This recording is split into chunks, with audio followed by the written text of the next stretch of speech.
శ్రీరామనవమి శుభ సందర్భముగా నా YouTube channel వీక్షకులకు, మిత్రులకు, హితులకు, శ్రేయోభిలాషులకు హృదయపూర్వక శుభాకాంక్షలు.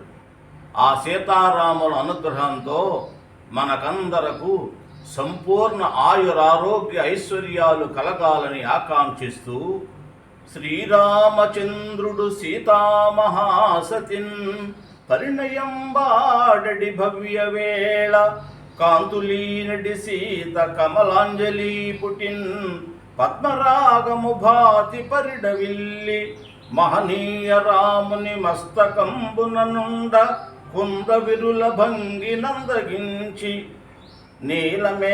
నీలమేఘఛాయనగడు శ్రీరాముని తనువుపై జారడి తరుణమందు ఇంద్రనీలపు కాంతుల నినుమడించి మోదమును కూర్చుచుండెడి ముత్యశేష మిగుల శోభను వర్తిల్లి మించి సొగసు అనయ శుభముల నిడుగాక అందరికిని.